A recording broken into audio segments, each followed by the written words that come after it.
¿Qué tal? ¿Cómo están? Gustazo reencontrarnos. Vamos cerrando otra semana en vivo y en directo de Con Vida Propia, programa que dedicamos a Guillermo, nuestro director, que es el que hace posible toda esta belleza artística que hemos rodeado y que hoy la cerramos la semana con la belleza de Alfonsina Gómez Martín. ¿Cómo anda? Bien, bien. Bueno, las guardavidas como usted. Escúchame bien la pregunta, porque era la pregunta que me hacía Alejandro, que está ahí en este momento prestando atención. ¿Se meten en el río en invierno o es todo cubierto? Qué buena pregunta, guarda, ¿eh? Cuando se hace el curso de guardavidas, Sí. te hacen meter en invierno. A partir de agosto vamos al río. Pero hace frío. Y bueno, decía un guardavidas que tuve de profesor. Sí. El guardavidas no siente frío, no siente calor, no siente nada. Pero él se quedaba en la costa cambiada, claro, mientras nosotros nos teníamos que tirar al agua. Desde un helicóptero. Y sin traje, sin nada. La invitación a Alfonsina, que ya la conocen porque ya ha estado varias veces con nosotros y siempre es un gusto recibirla, es porque vamos a abordar. Ella es licenciada en Relaciones Internacionales, ya lo saben, está haciendo la maestría, con lo cual dedica mucho tiempo al estudio. ¿Cómo marcha eso? Perdón que interrumpa. Bien, muy bien. Ya estamos pero hay que estudiar mucho para realizando eso. La tesis final. Ah, bueno. Sí, sí. Bueno, le decía que Alfonsina es licenciada en Relaciones Internacionales y la hemos invitado para que nos cuente el tema Brasil. Como título hemos elegido Brasil, un vecino en problemas. La presidenta Dilma está suspendida por 180 días.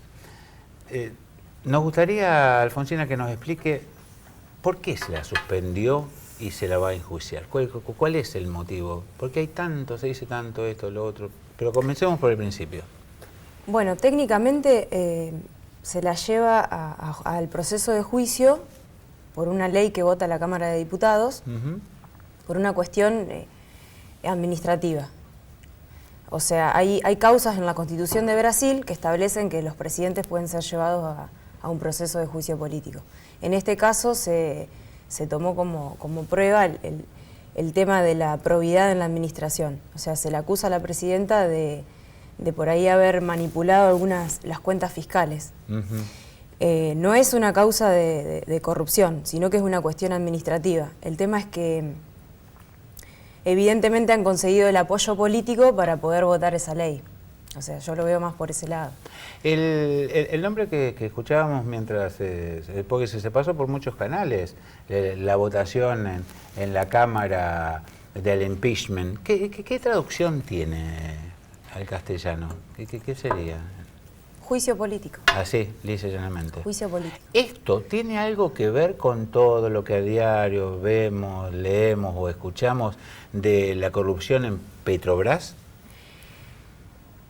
Bueno, el hecho de que se esté llevando adelante un juicio político a la presidenta viene de otras causas, ¿no? Se llegó a una crisis política muy grande en el país. O sea, fueron dos crisis importantes que provocaron esto. Por un lado, la crisis económica. Brasil en los últimos años dejó de crecer, sí, y es más, hoy la economía está bastante detenida y están en un proceso de recesión muy fuerte. Y esto ya viene ocurriendo en los últimos 2 años. Por esta crisis económica, a su vez, provocó una fuerte crisis política, que hizo que los principales partidos aliados al Partido de los Trabajadores, que conforman la alianza de gobierno, se rompa. O sea, esa alianza se rompió. Evidentemente, algunos partidos que apoyaban al PT en este gobierno, como el partido del vicepresidente Michel Temer, que hoy es el presidente interino, sí, a raíz de que la presidenta está suspendida, esta alianza se rompió. Y bueno, todo desencadenó en este proceso, ¿no? En que se decida que se vote una ley a través de la Cámara de Diputados que lleve a juicio político a la presidenta. 180 días de suspensión, en el transcurso del mismo, que ya está corriendo, hay un juicio político. ¿Quién es el que acusa? ¿Cómo se define eso? El tema es así, primero se vota una ley de pedido de juicio político.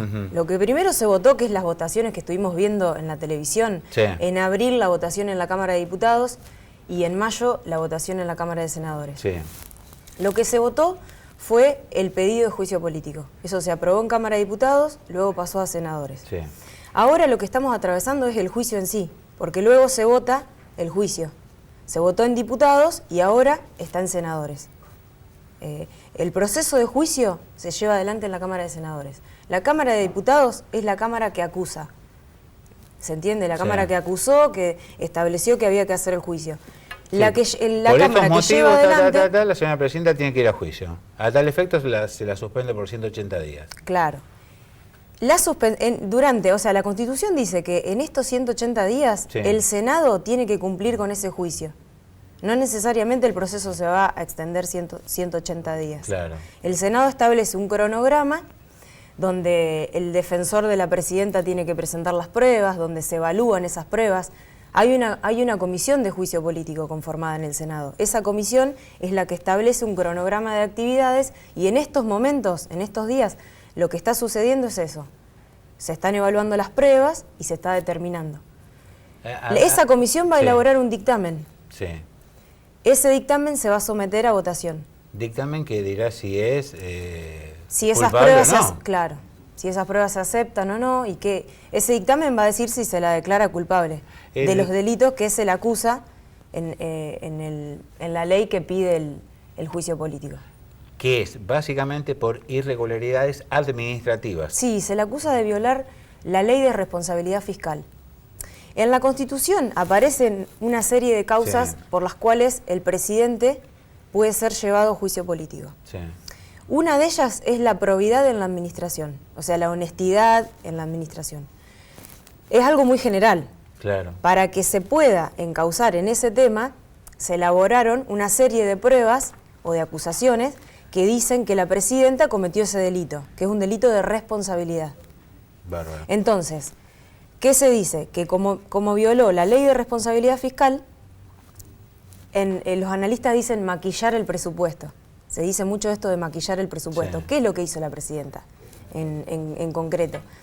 En el año 2014 estableció por decreto que algunas cuestiones que iban a estar en ese presupuesto de ese año pasaran al otro año, para que el 2014 no termine con un déficit mayor aún del que venía teniendo Brasil.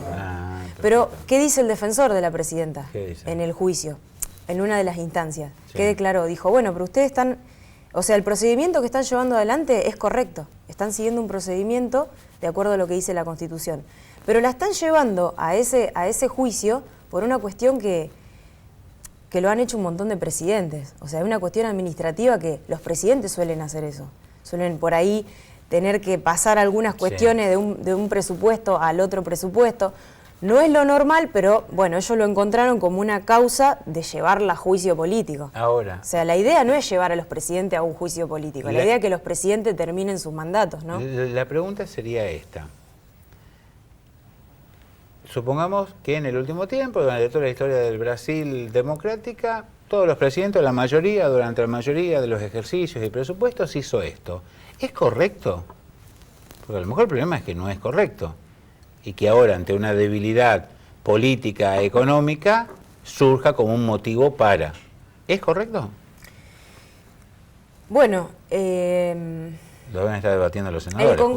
El Congreso tiene la atribución de definir eso. Bárbaro. Evidentemente, se logró que haya un apoyo político desde los distintos partidos para que eso se pueda votar y se encuentre como una causa de probidad en la administración. Desde aquí vemos que hay un montón por de... eso a mi entender, la crisis y esto realmente se puede llevar adelante porque se quebró la alianza de gobierno. O sea, para que se juzgue a la presidenta... Se necesita una cantidad de votos. Claro, y esos votos se lograron. Entonces, se lograron en la Cámara de Diputados y se lograron en la Cámara de Senadores. Ojo, tal vez, yo no voy a hacer futurología.